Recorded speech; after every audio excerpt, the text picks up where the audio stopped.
interrupted by her because she had come to see what was happening next door, while he was still finishing up with the girl. The killer came up to the old woman without a word, got hold of her as if she were a load of last week's rubbish, and hurled her through the front of her grandfather clock, which stood just inside the door of the flat, using strength that even he didn't know he had. He saw that had worked okay. She died as she hit it.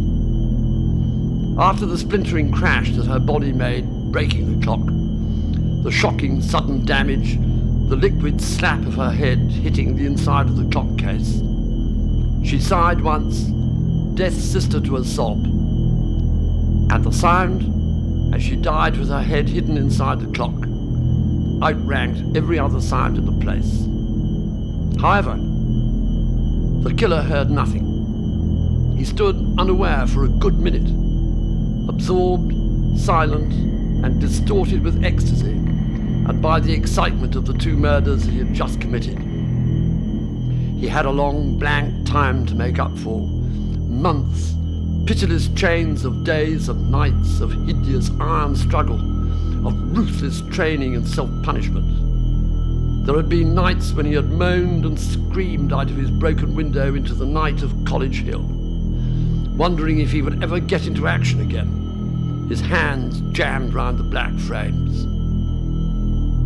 As for his second victim this evening, Betty Carstairs was 86, and that was how she died that night.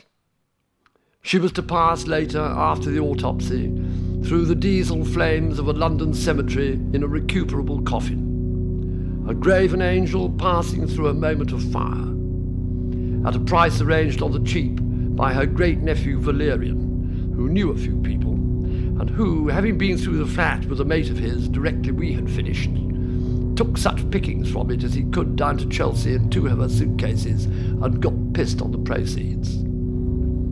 Now there was one of your promising lads who thought he knew everything, except that much later I indirectly got him nicked by readjusting his head for the hat on another case, which was looking for someone to wear it. It carried 2 years in the shade. I didn't appreciate Valerian somehow. I'm fucked if I know why. Anyway, that was the end of Betty in our world. When he came to himself again, the killer looked at the clock vaguely. It meant nothing to him. He was breathing hard, straining, fit, and ready for more. And it was disappointing. It disquieted him that there was just silence in the place now. He stroked the back of his hand across his lips. They parted stickily, with a crust of effort and desire on them. His lips gaped open with pleasure, only he didn't know that. The face of the grandfather clock showed a view of the Thames, with Windsor Castle behind it in the distance. The river was as it had been in 1810. It was a cottage clock. It had never been valuable. Now it was a wreck. Whatever it had stood for, whatever the skill that had gone into making the clock, the Roman figures on the white enamelled dial, its river scene, all that was gone now. Without its dusty glass, which the killer had smashed, each detail of a little rowing boat, painted on a separate strip of copper, and then geared to the second-hand pinion with which it agreed, now stood out quite new and fresh. The 3 hands of the clock, hours, minutes, and seconds, the tiny boat and the 2 people in it, had been built to indicate time's passage as it was experienced then, in a slow, invariable way. But that too was over now. The needle broken off its spindle, the thin steel snapped off its bearing. After what seemed like a long pause, the strike weight suddenly slipped and fell on Betty Carstairs' face. In response to the new change of balance, the whole clock frame strained gravely outwards, and its pointed hood slid very slowly off its runners and crashed onto her legs, so that when this new sound was over, there she had been turned on one side forever, buried in wood and glass. There was plenty of mess around too.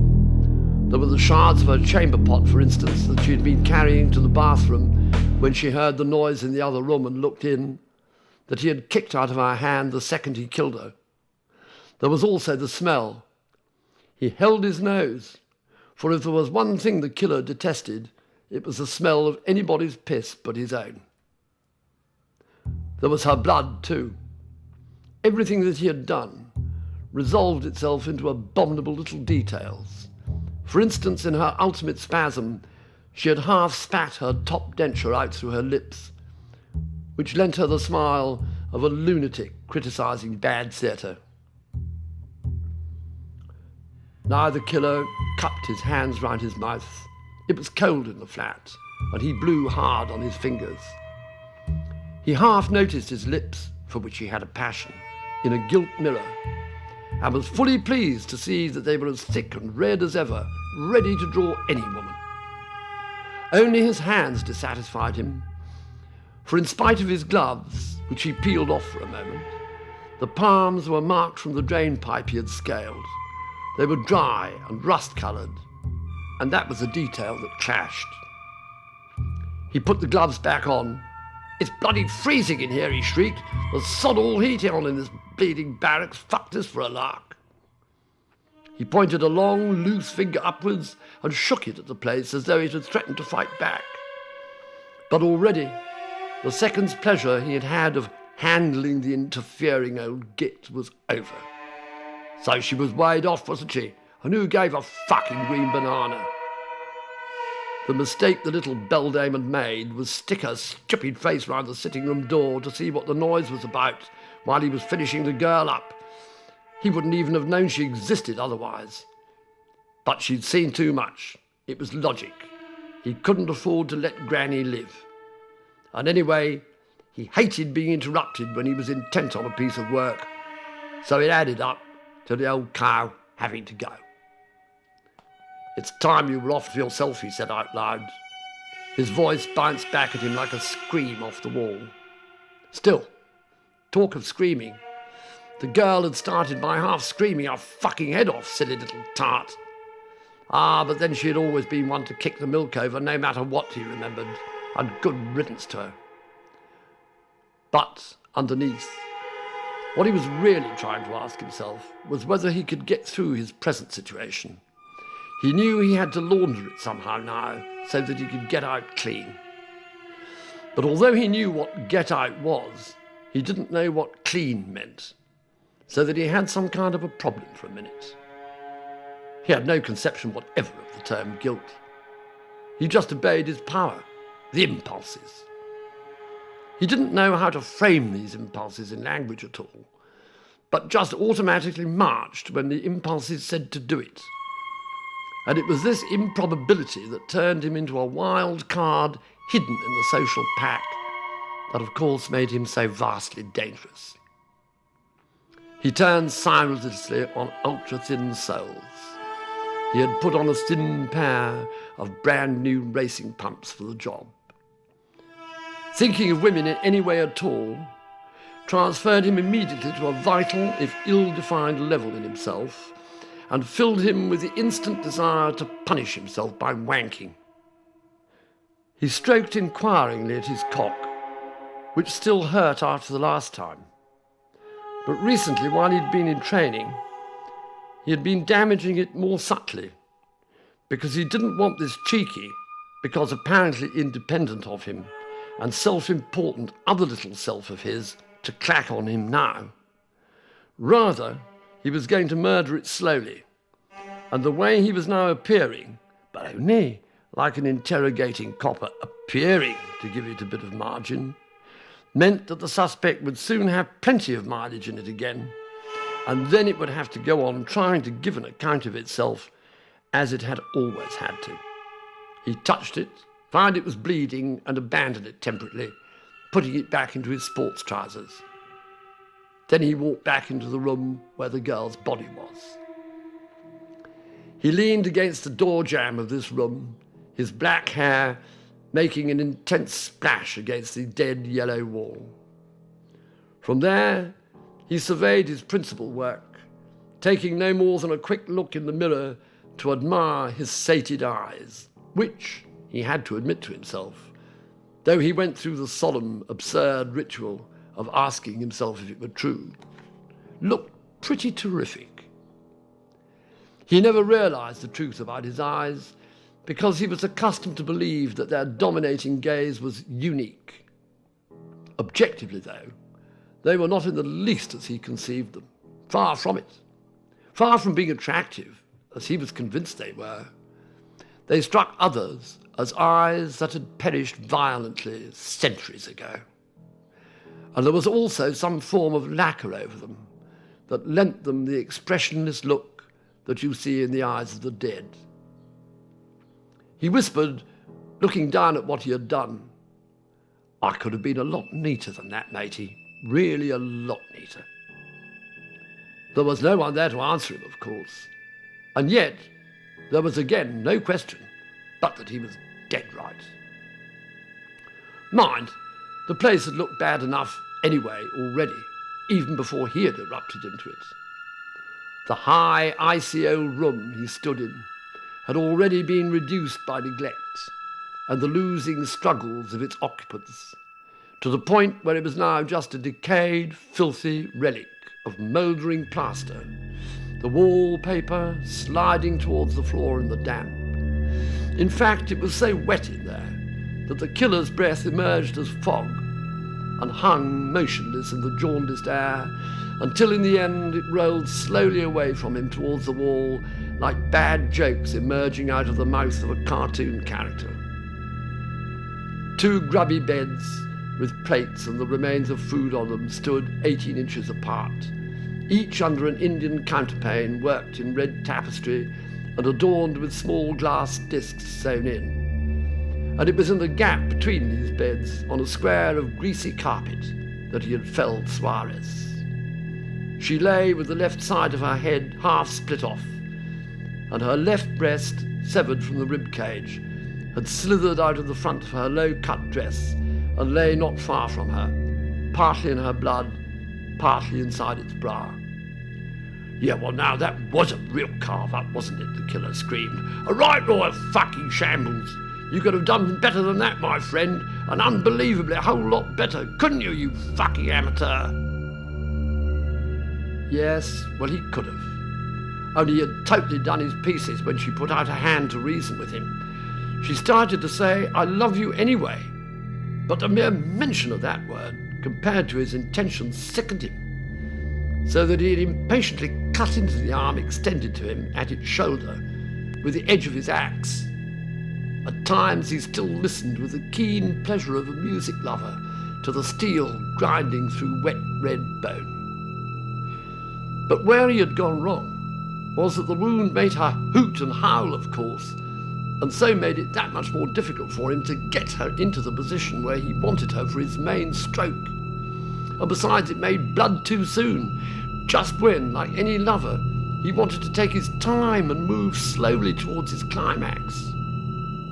But on the other hand, who the fuck needed to listen to anything she had to say, when all he wanted from her was relief for his raving passion, to get the clean scent of her blood in his nose, to get his face, his mouth, his cock down into her.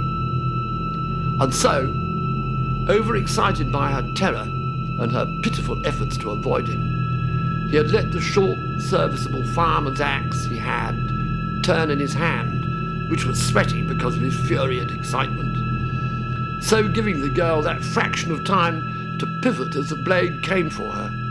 And even then, when having missed his trick, he appeared to quieten down, half smiling and saying to her in some imitation of a Midlands accent, remembering a former occasion in Nottingham where that had worked really well, let's be calm now, shallows," trying to soothe her as a groom does when he approaches a nervous young mare to gentle her, humming absently and pleasantly. She still wouldn't accept the axe when he showed it to her again, ritually presenting it to that white neck of hers, so that in the death he had to come for her pretty well anyhow in one of those great curving rushes of his. Silly little bat, She kept trying to get away from him long after there was nowhere for her to go, telling him over and over that she had made her peace with the world, which infuriated him in a delicious way.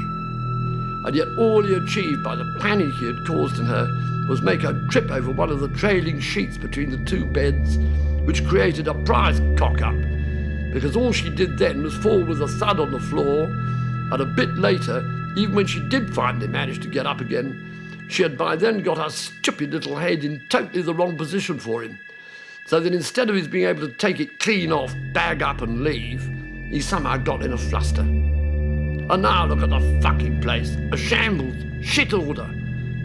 It wasn't a question of the blood everywhere, or the smell of her entrails in the frozen room that upset him so much as the mess he had made of her. She was sad to look down at, like a fuck that hadn't come off. The assorted bits of her lying all over the toffee shop left him with an emptiness. They left him wanting to take the whole scene back and play it again.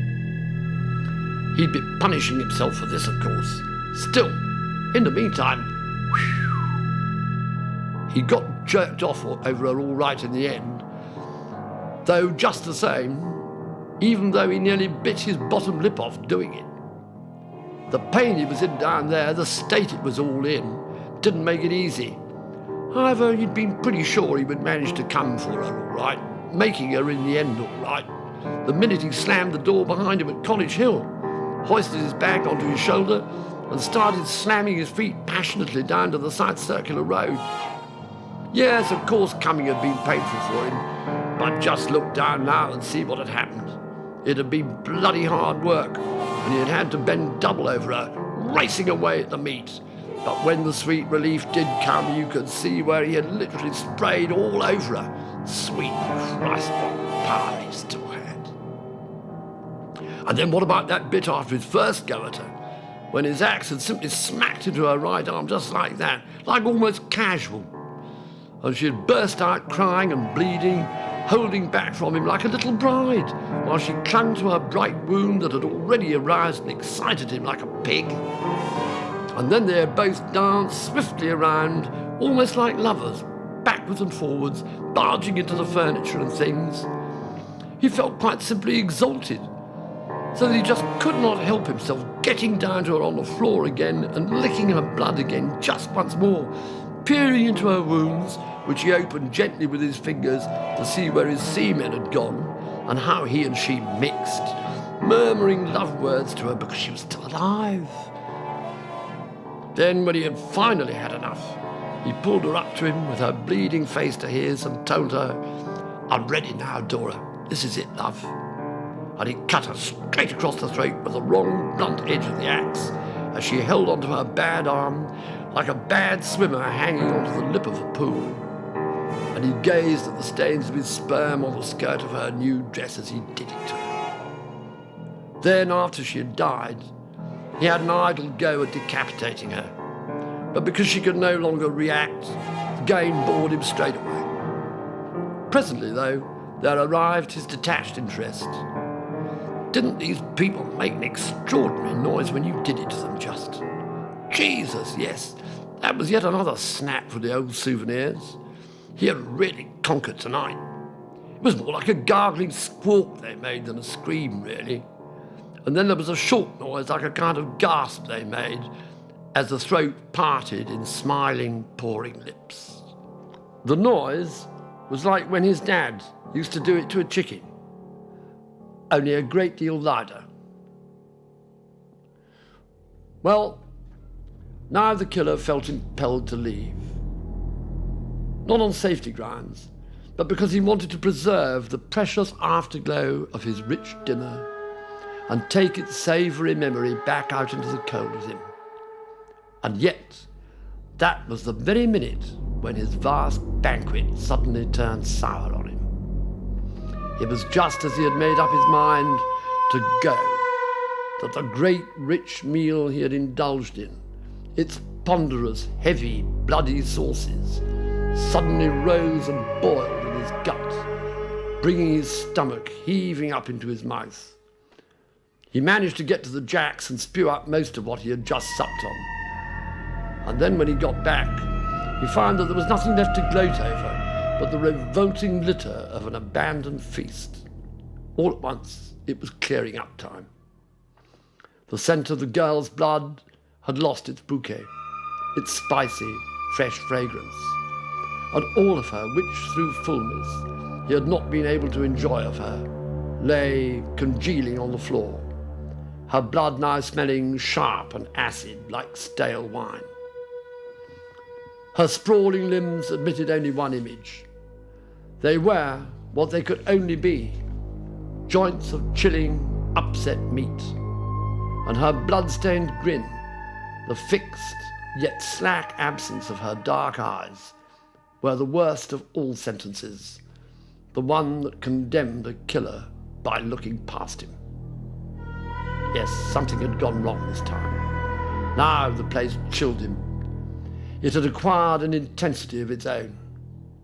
Since he was in no way equipped to face the appalling result of his butchery, raging, he blamed the room. While he was out of it, being sick, it must have found a subtle opportunity to plot against him. And that was why now the motionless air in there, the feeble electric light, had become thickened, slyly menacing him.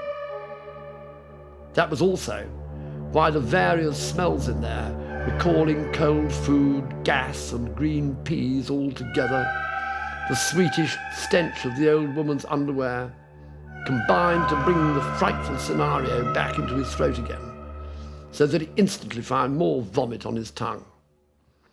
He glanced into the mirror at which he had so lately smiled in triumph. He shouted, "I look pretty good!" and flexed his muscles. But any third person would have registered nothing more there but a bent and hollow shadow, a seamed yellow face, and eyes that would have made even a trained nurse turn away in horror. It was true, he felt frustrated and cheated. All he had wanted to do was what he always did when he could: take the girl's head off in one, bag it up, and get straight back with it to College Hill.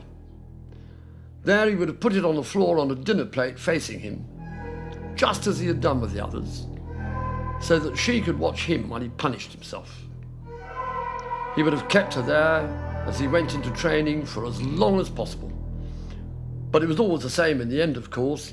Sooner or later it all started to go bad, until in the end the lot had to be smashed up and junked, leaving an absence. It was like being thieved of an ornament, a memory, until there was the next time. Because there was no question of taking this head back. Look at it. It was like the day Father papered the parlour. What a fuck-up. Suddenly, he began to hear noises outside. Someone was knocking on the front door. He didn't care. There was something else he had on his mind anyway, which would soon make him feel better.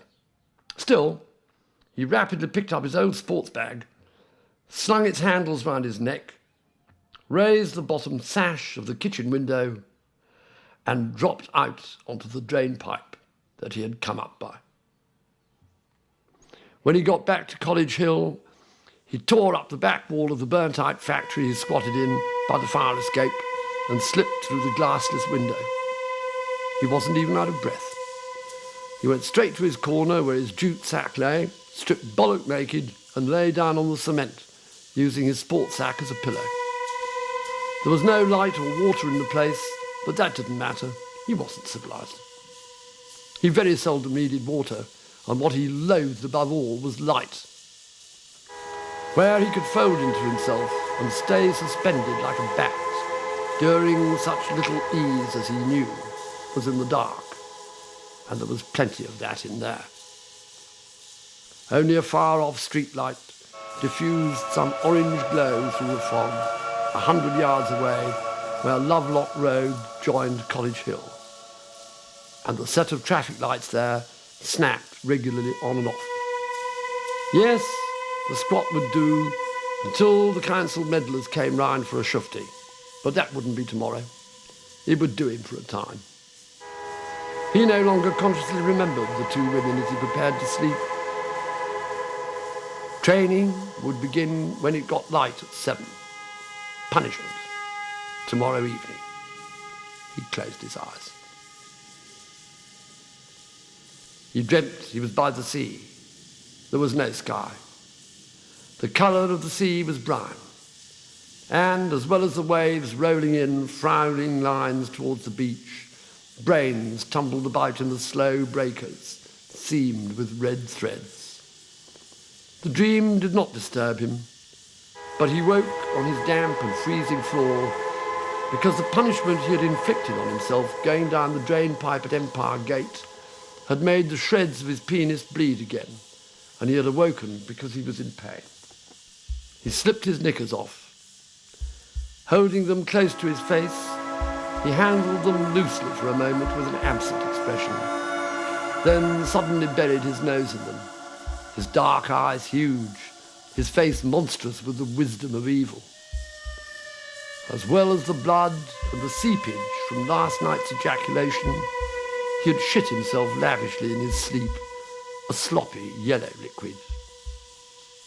Having spent a while burying his face in them, he folded the knickers up and put them carefully to one side on top of a stack of others. He would never wash them. He would never wear them again. Every secretion that had occurred in his underclothes before, during, or sometimes just after a moment of action was a souvenir to be preciously kept and safeguarded. He wasn't a clean person in any sense of the word. He was absolutely connected to his bodily smells, as though they alone proved to him, for want of other evidence, that he existed. From these excreta he would from time to time select an example years after it was dry, consulting it, scenting its associations, and then turn generally back through the pile, slowly, nostalgically, as a man turns back through time, stroking, sniffing at the fetid little crusts, much as any of us might look wistfully at the flowers that we had pressed between the leaves of a book when we were a child. Finally, he laid the knickers away and jerked his way to the window. There he shook his tangled face and said half aloud, "There really are times when I frankly don't know how I keep a firm grasp on my reason." His lips, grey and sharp, were bent sharply downwards in the shape of a sickle. His eyes compelled the other, because they bore the stare of someone entirely lost on the earth. And he was the most hideous thing that you prayed you might never see.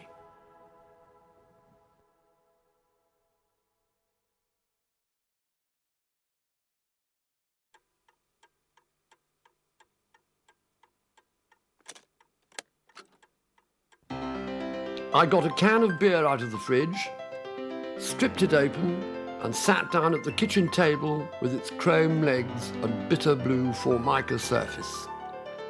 I took a swallow of the beer, trying to conceive what it meant to be murdered.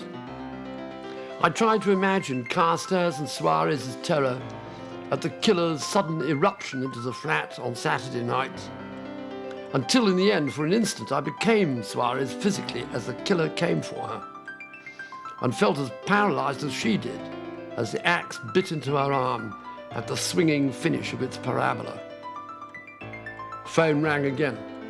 I picked it up and said, "Yes." The voice said, as if I'd never been away, "There you are. You're back on the police." "A14? "Yep." I said, "It isn't to do with the axe murder of those 2 women over in Kensington at all, Carstairs and Suarez, is it?" The voice said, "It is. What have you heard about it?" I said, "I read about it in the paper tonight, coming back from Brighton." I added, "I'm a private citizen. I don't have to be dead easy about going back to Poland Street just like that." "Yes, you do," said the voice, "so get round here now." "It's not on," I said. "There's the Fox matter, the disciplinary board, all the breakage you get when you try and string me round with a load of cunts." "It's all arranged," the voice said. "The Fox affair's forgotten, because I'm short-handed." "You make me feel really wanted," I said. "Nobody particularly wants you," the voice said. "I need you, there's a difference. So get over to the factory, get your ass in gear. By the way, there's a mate of yours, Sergeant Stevenson, over on A14, who's dealing with another death over at Clapham that happened hardly within an hour of Dora Suarez, and he wants to talk to you. You come in now, ask for my deputy, DCS Jollo, sign some paper which will give you a warrant card, then get on to Chief Inspector Bowman, Serious Crimes. He's first on the scene. He'll take you over to Kensington. Also see Stevenson as soon as you can. Now come on, move. I've no one obstinate enough but you to put on this, so hurry.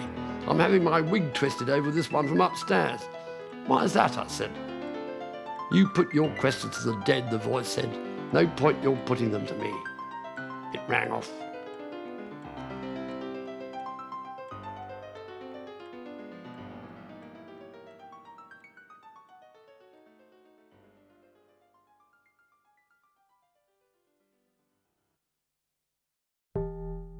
Let's go in, said Bowman, but he was very white, and I stopped him by putting my hand gently on his shoulder.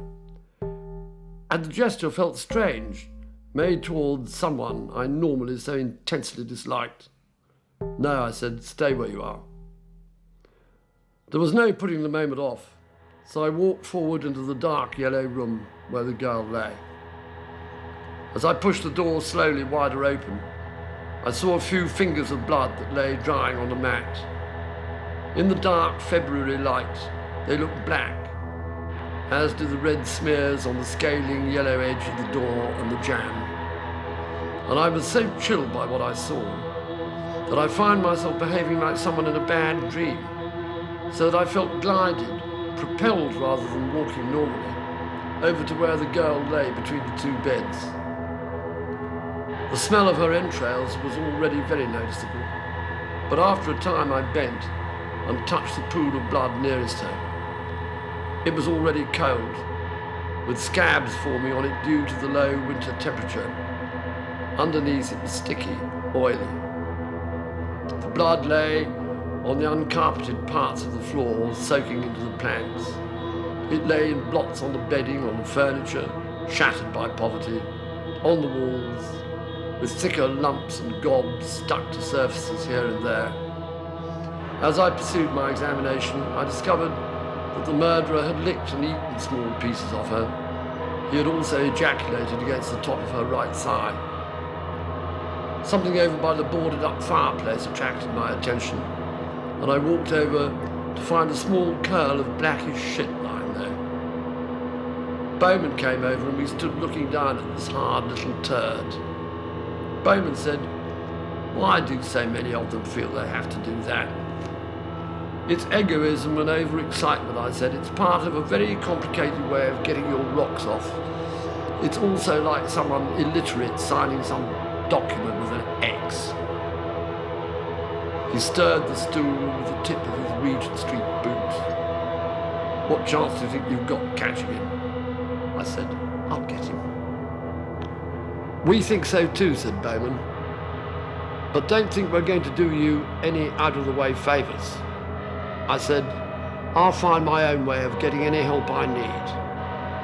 I said, "And as for favours, you may find that by putting me on this, you won't have done yourself any."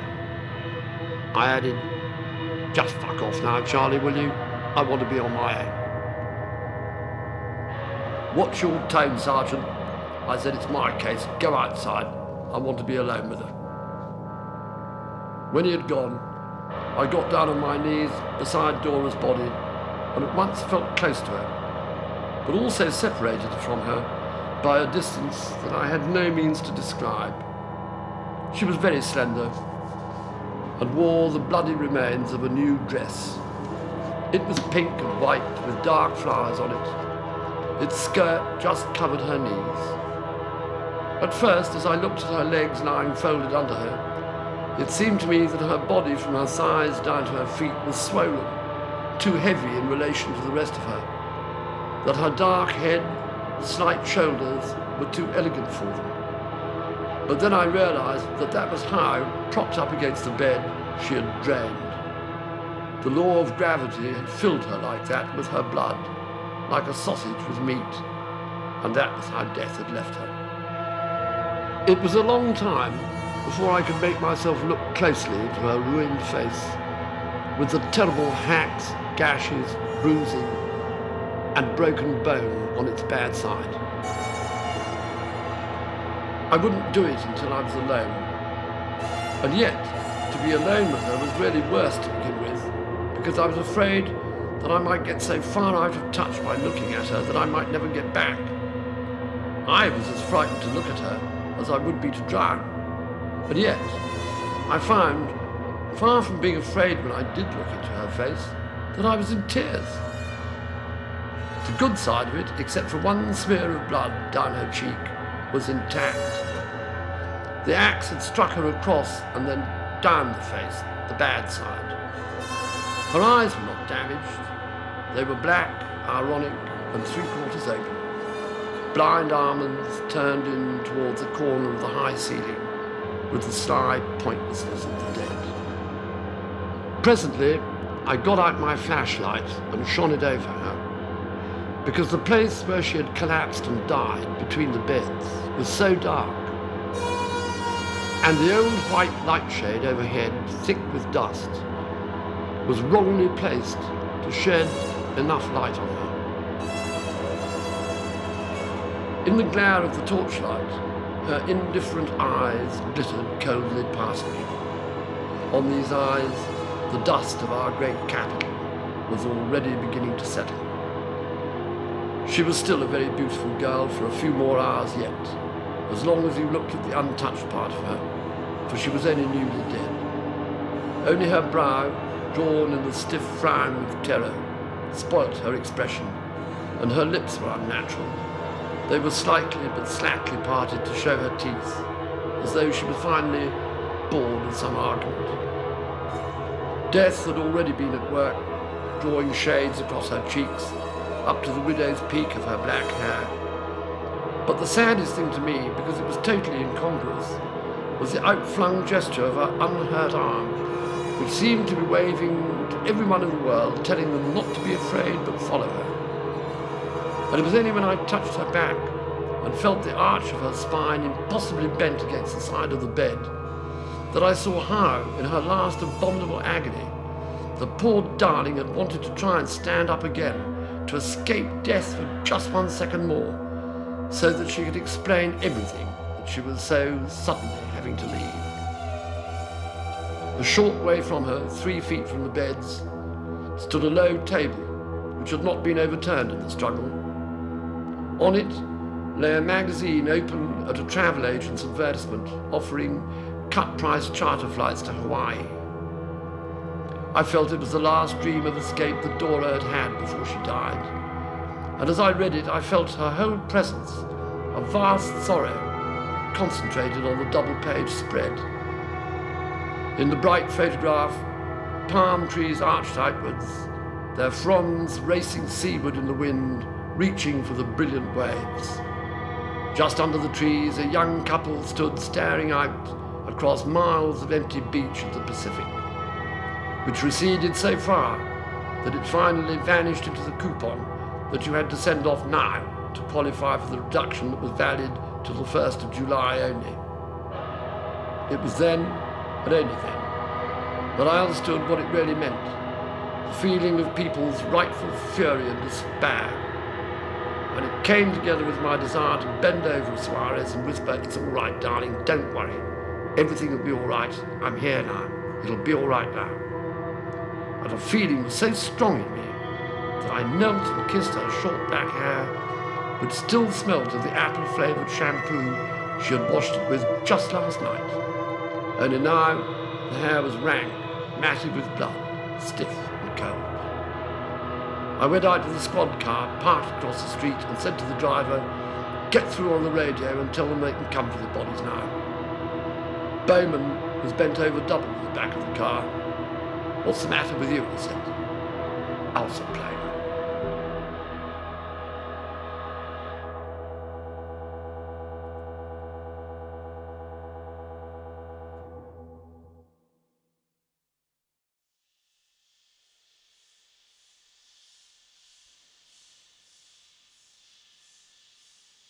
Indirectly, from an angle beside the window, standing in an intense draught, which grew from the night wind.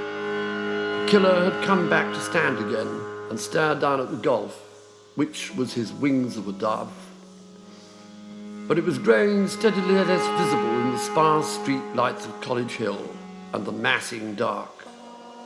He was all packed and had a growing desire to go down with his Adidas bag, take the car and drive. Its keys tinkled in his hand. They were the escape from his feeling that he was shut in and being watched. He felt driven to move. The impulse to move was beginning to drive him like steam behind a piston, the gauge steadily rising. He had bandaged himself up roughly between his legs. True, he had had to leave legacies of himself behind in the place, the assorted dishes on the floor with their ancient stains, the wheel. He couldn't take the risk of going out into the street laden down with all that. And anyway, he was a man who travelled light. And yet his instinct urged him above all not to move, not to open his door and go out into the street whatever he did.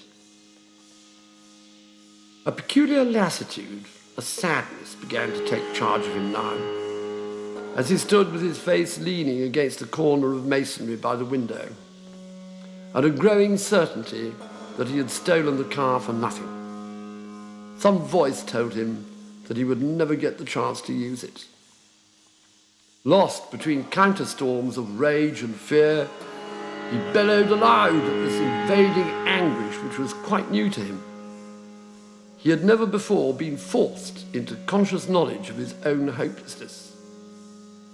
It was a condition of complete interior absence, the emptiness of collapse, which, although he had known it fleetingly after he had been in action, he had never known settle in him like a dark, flapping, sharp-beaked bird before, as it was doing now, or torture him as his scattered periods of sleep had done, or as his occasional filthy dreams did. This motion, this seemingly permanent pain that had suddenly kicked its way into him, new in that for the first time he was aware of it, opened him up as if he were nothing but a long deserted, rotten front door, and moved in on him, a squatting black void that had moved in on him to stay. He was completely unprepared for it, coming for him as it did from a quarter and in a way against which he was fully vulnerable. The worst part of what he was just starting to go through was that it seemed to him that the bird was exactly his own shape and was trying to burst it. He could feel it crawling in him, trying to exercise its great wings inside him. It precisely filled him. It filled him as narrowly as an egg fills its shell. Yet it was also his converse. Although it was as invisible as he was invisible to himself, it was as much at its ease inside him as he was in pain. It pecked deftly about in his interior when it felt its feeding time had come, just as it pleased. And he was sure it was beginning to pass its first stools inside him. They were stools of himself. The bird was banqueting on his husky, attractive body and then shitting in him, hopping slowly around inside him, coughing up rotting morsels of himself that it couldn't yet digest, or else storing them away in another place inside him with its beak for evaluation later. He felt that the presence inside him of this great black bird of absence meant that he, by contrast, was on the way out, screwed, fucked, finished, and that he was condemned to be pecked at slowly and eaten forever by this succubus, feeding greatly, as and when it felt inclined, delicately or voraciously, on those most delicate parts of himself, which, up to this moment, only he himself had felt entitled to destroy. For the first time in his 38 years of life, it occurred to him whether his own death might not be preferable to the death of others, if his only future was going to consist of being rotten prey until he did die. He wanted to act, but for the first time the gale of action roared through him as though he were a rotted sail which it blew to tatters, leaving him listing and beached above a sullen reddish-brown tide. He had already, in the first few minutes of his new state, already lost too much of his strength and violence to what was now inside him. Hopelessly, he pulled the shreds of his cock out and tried to knead it, thrash it, stretch, force, excite it into some semblance of an erection, staring with a rapt, glassy expression of exultation up at the blackened cement of the ceiling. After what he had been doing to it all day, it was streaming with blood. There was nothing left of it for him to get hold of. So that in the end, groaning, he smacked himself there on it in his frustration, crying, whimpering and drivelling with rage, with one of his useful little racing shoes, whose spiked heel went straight through into the thick black mat of his hair there. Then, with his two bands still round his waist, naked, he pushed his training machine back out into the room again and got onto it with a weariness that was being rigidly observed.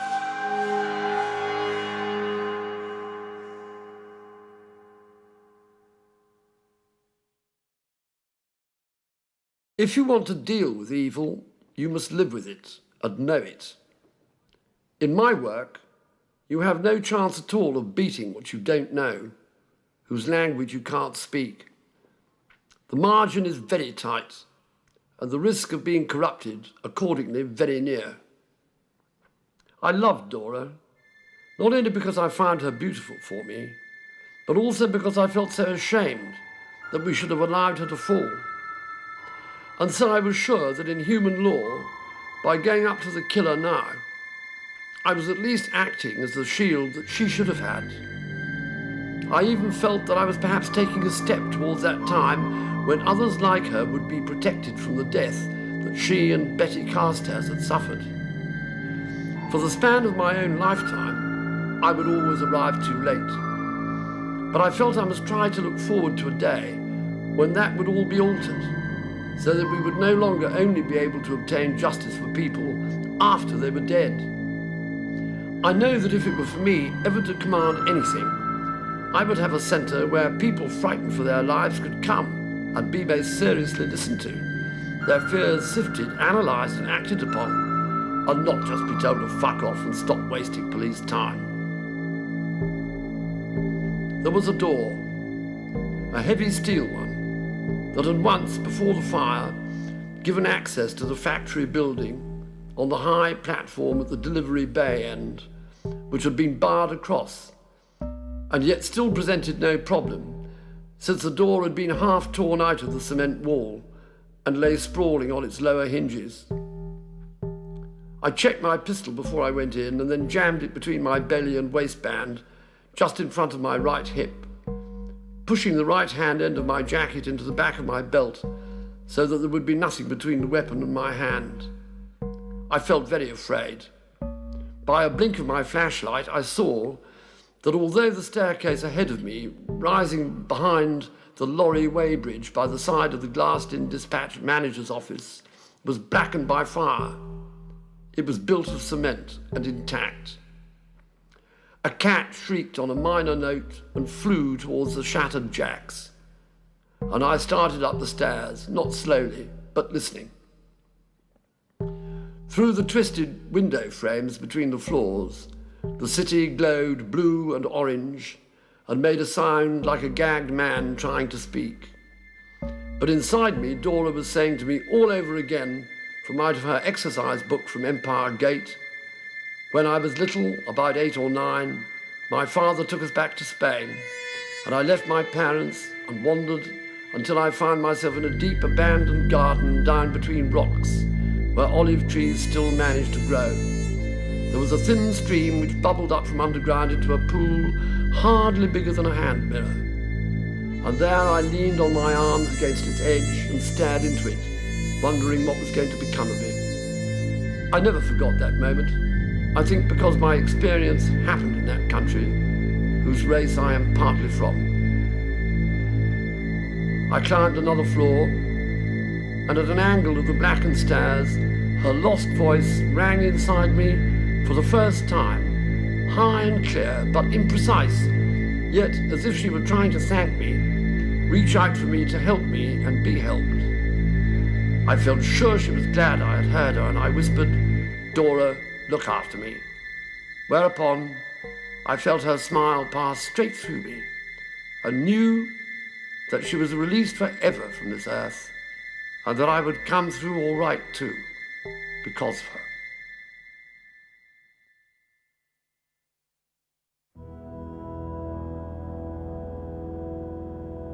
The killer had stopped all training. He stood motionless, naked in his big bands, in the 3/4 dark because of the street lights, his mouth sticky and slightly open, wondering if he had not heard a noise on the staircase, a soft noise, which he had never heard at that hour before. If he had in fact heard it, he wasn't yet sure. He belched suddenly. He had just eaten a small scrape of his shit, which he had saved in a cotton bag. It was all he ever permitted himself when he was on punishment training. He was incapable of wondering what he was doing it all for, what he meant, or what he was proving.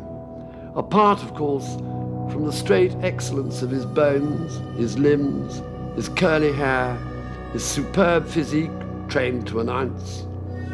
He would never understand that to others he looked curved, tired, his eyes blank and dead, his hair dirty, his sodden trousers an embarrassment, his endless stories about himself in the pub, frankly a fucking bore. His monotonous insistence on death, punishment, how he would rather fuck a dog than a woman.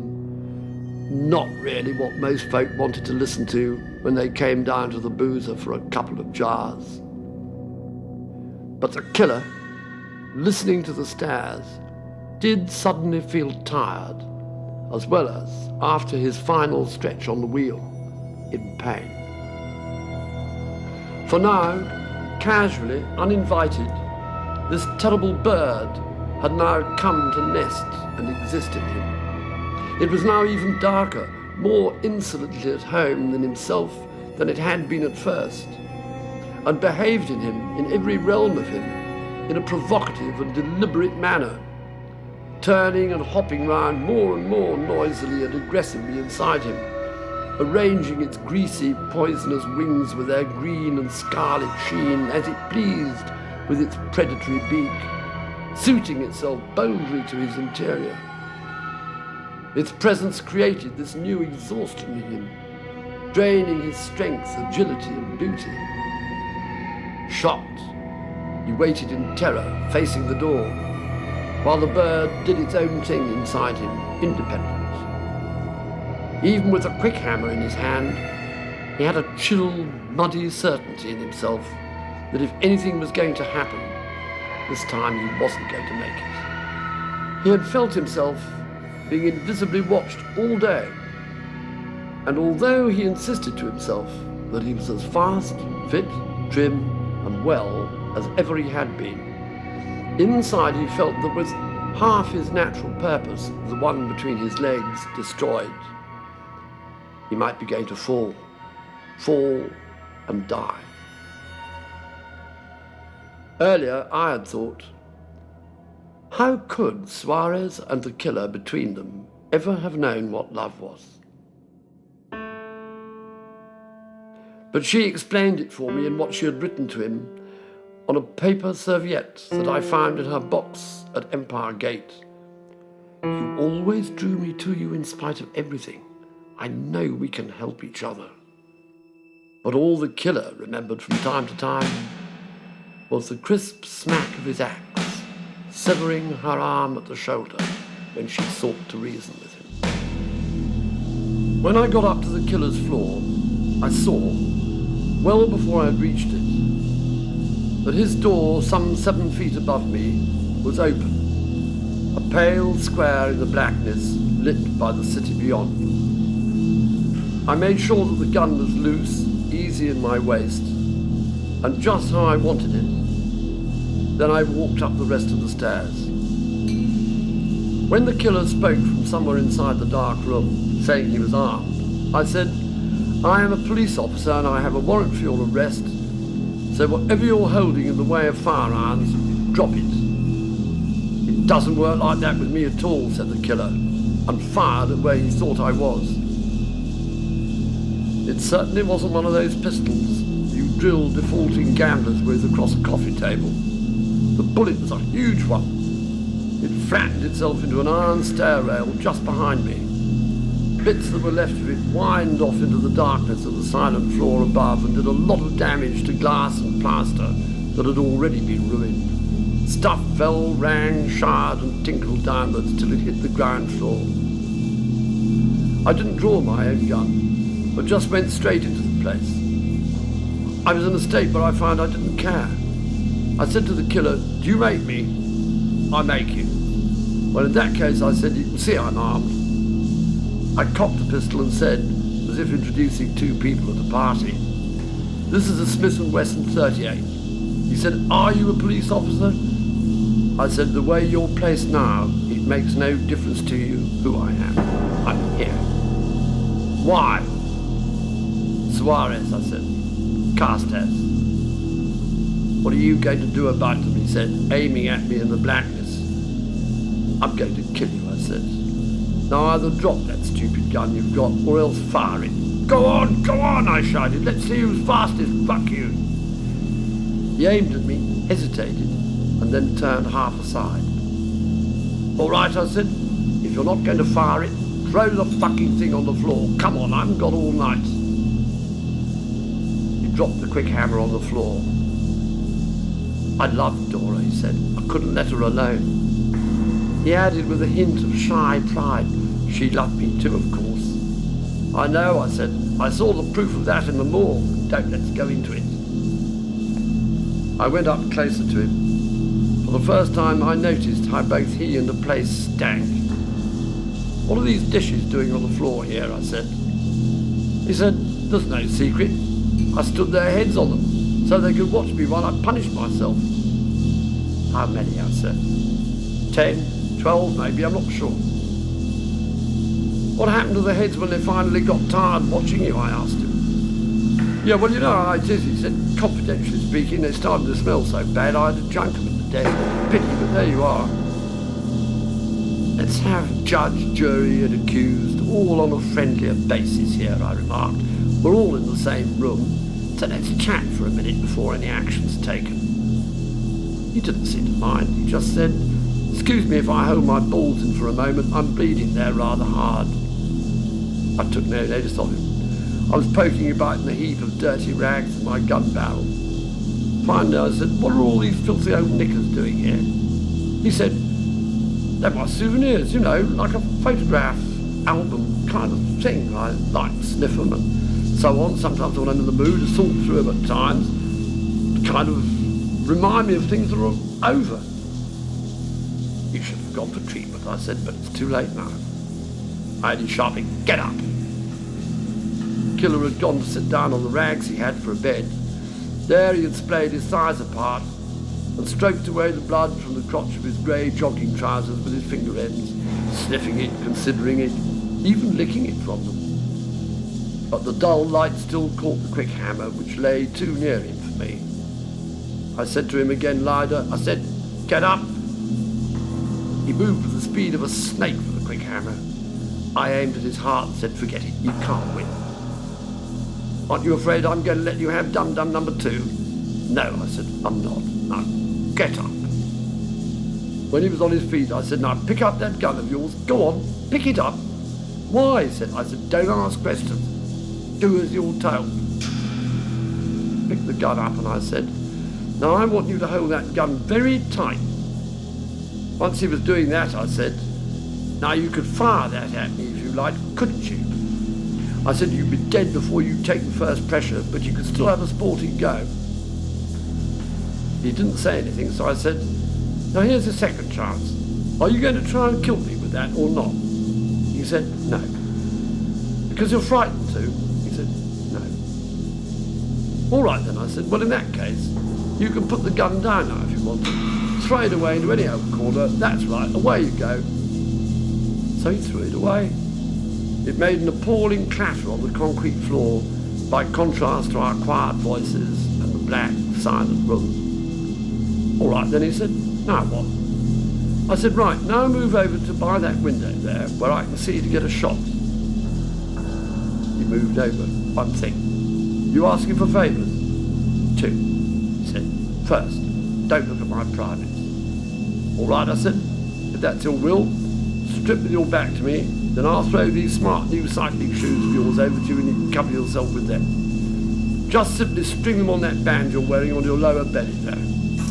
When he was ready, I said, well then, and what's the other favour? Don't be greedy. He said, no. Just do it quickly before I have time to think. Right, I said. I'd already aimed, so I fired immediately and cut him down. My bullet hit him in the top left of his chest with the added roar that all loud noise makes in places built of cement. The killer's face assumed a severe, numbed expression, as though he had come in to find his wife in bed with his brother. His right hand, already dead for a quarter second, slapped itself to the wound, while the force of the bullet spun him backwards as if he were dancing a tango at twice the speed of the music. Then he slammed into a wall, fell on the floor, face downwards on all fours, in a crouching position like a runner, suddenly turned lazy. His fingers scrabbled busily in the dirt for a second, as though they were trying to write, stopping as I shone my flashlight on him to see if he needed finishing off. I took the magazine out of my pistol and dropped them both into my pocket. I felt nothing.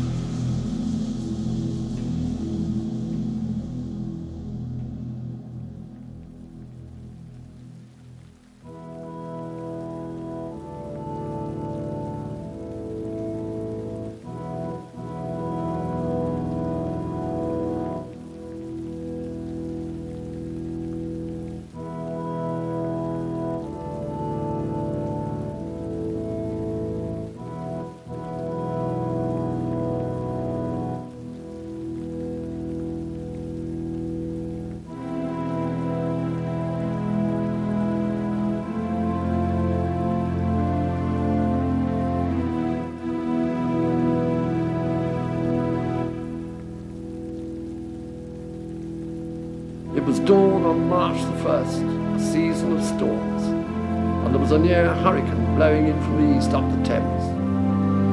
I had tears in my eyes for the first time since I'd broken my arm at 16 playing football. But my tears were not for me. They were for the rightful fury of the